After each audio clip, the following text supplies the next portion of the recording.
నేను జనసేన తరపున పవన్ కళ్యాణ్ గారు సీఎం కావాలనే కోరిక నాకే ఉంటుంది. అలాగే వాళ్ళు కూడా కోరుకుంటున్నారు అంతే. అంటే కోరుకోవడం తప్పు కదన్న, ఒక పదవి ఇచ్చాక అంటే ఒకరిని డిస్కరేజ్ చేసినట్టు ఉంటుంది కదా, ఉన్నట్టుండి అదేదో వాంటెడ్గా మాట్లాడినట్టుంది కదా. అదే మాట టీడీపీనే డైరెక్ట్ వార్నింగ్ ఇచ్చింది, నోరు ఎత్తండి, ఎవరే కానీ ఇంకా నోరు ఎత్తద్దండి అనేసి, స్టాప్ చేయండి ఇంకా ఈ రూమర్స్ అన్ని.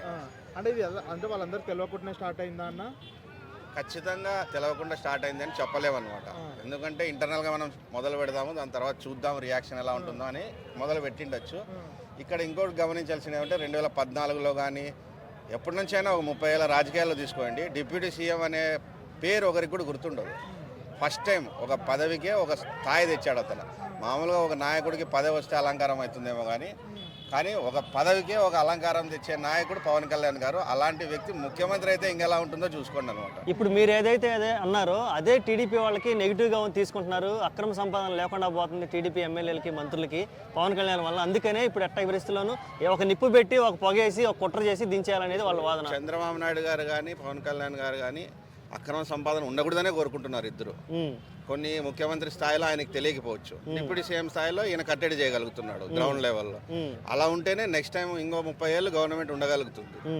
అంటే అన్న ఇప్పుడు చూసుకుంటే బాబుకి ఏజ్ అయిపోతుంది, నెక్స్ట్ ఆ సీఎం రేస్లో పవన్ కళ్యాణ్ ఉన్నాడు.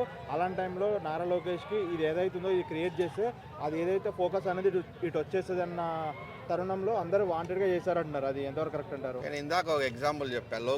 నారా లోకేష్కి పవన్ కళ్యాణ్ గారికి రిలేషన్ ఎలా ఉందంటే, నారా లోకేష్ గారు ప్రమాణ స్వీకారం రోజు పవన్ కళ్యాణ్ గారు వద్దంటున్నా తన కాళ్ళు మొక్కి ఆశీర్వాదం తీసుకొని సొంత అన్నలాగా భావించి తీశారు. వాళ్ళ మధ్య అంత మంచి బాండింగ్ ఉన్నప్పుడు వాళ్ళ మధ్యలో గొడవలు వస్తాయి పదవి కోసం అనేది ఉండదు అసలు. అంటే అన్న ఇప్పుడు ఏబిఎన్ రాధాకృష్ణ కూడా 2 ఆర్టికల్ రాశారు కదా, నారా లోకేష్కి డిప్యూటీ సీఎం నెక్స్ట్ సీఎం రేస్లో ఉండని. ఇదంతా వాంటెడ్గా చేసినట్టు అనిపిస్తుంది కదా, మీరు ఎంత చెప్పినా కూడా. వాంటెడ్గా చేసి వాళ్ళ రియాక్షన్ కూడా చూశారు కాబట్టి అందుకే నిన్న వాళ్ళ పార్టీ తరఫున ఇంకా ఇలాంటివి మాట్లాడొద్దని వార్నింగ్ కూడా ఇచ్చేశారు. ఇప్పుడు మహాసేన్ రాయేష్ ఎటువైపు ఉన్నాడన్నా? అసలు పొగేసింది మంట పెట్టింది అతను స్టార్టింగ్. అతను ఎటువైపు ఉన్నాడు? కూటమి తరపున ఉన్నాడా లేదంటే వైసీపీ తరపున ఉన్నాడా? లాస్ట్ టైం ఆయన ఎమ్మెల్యే సీటు పోవడానికి ప్రధాన కారణం జనసేన నాయకులే. అంతకుముందు జనసేన మీద నోరు బారేసుకొని ఎమ్మెల్యే సీటు పోగొట్టుకున్నాడు. అదే కంటిన్యూ అయితే ఈసారి కూడా ఏముండదు అనమాట. ఓకే ఇప్పుడు ఇద్దరు క్రాపులు చూసుకుంటే నారా లోకేష్ కానీ పవన్ కళ్యాణ్ కానీ వాళ్ళిద్దరిని కంపేర్ చేస్తే ఎవరు ఒక మంచి నాయకుడు అనుకోవచ్చు? వాళ్ళ ఇద్దరి మధ్య రాజకీయ పరంగా కానీ వయసు పరంగా కానీ చాలా తేడా ఉంది. ఎందుకంటే Nara Lokesh born and bottom for as a son of CM అనమాట. పవన్ కళ్యాణ్ గారు మూవీ యాక్టర్. ఆయన 2014లో సొంత పార్టీ పెట్టి ఎమ్మెల్యే అయ్యి ఇప్పుడు డిప్యూటీ సీఎం అయ్యాడు. అది చాలా డిఫరెన్స్. ఇప్పుడు నారా లోకేష్ గారు ఏముంది, వాళ్ళ నాన్న ఆల్రెడీ పార్టీ ఉంది, well constructed party, ground level నుంచి ఉంది, దాన్ని నీట్గా హ్యాండిల్ చేస్తే చాలా. ఆయన అంటే ఇప్పుడు బాబు గారు తర్వాత నెక్స్ట్ సీఎం రేస్లో ఉంది అంటే ఎవరు చెప్పుకోవచ్చు ఇప్పుడున్న నాయకులలో? తెలుగుదేశం పార్టీ సొంతంగా పార్టీ ఫామ్ చేస్తే నారా లోకేష్ గారే సీఎం అవ్వగలుగుతారు. కూటమి తరఫున గవర్నమెంట్ నెక్స్ట్ ఫామ్ చేస్తే ఎవరనేది చెప్పలేము. అంటే ఇప్పుడు జన సైనికులు కానీ లేదంటే జనసేన పార్టీ సపోర్టర్లు కానీ వాళ్ళు యాక్సెప్ట్ చేస్తారు నెక్స్ట్ నారా లోకేష్కి సీఎంగా అభ్యర్థిగా ప్రకటిస్తే? చేయకపోవచ్చు, ఖచ్చితంగా చేయకపోతే ఎలా ఉంటుంది పరిస్థితి?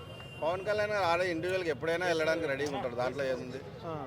ఇండివిజువల్గా వెళ్తే మళ్ళీ పార్టీ ఫామ్ చేసేంత కేపబిలిటీ ఉందా పవన్ కళ్యాణ్కి? ఇప్పుడు 2019కి 2024కి ఏదైతే ఓట్ షేర్ పెంచుకున్నాడు కదా, అదేవిధంగా 2024కి 2029 ఇంకొంచెం ఓట్ షేర్ పెరిగే ఉంటుంది ఖచ్చితంగా, దాంట్లో అనుమానం ఏం లేదు.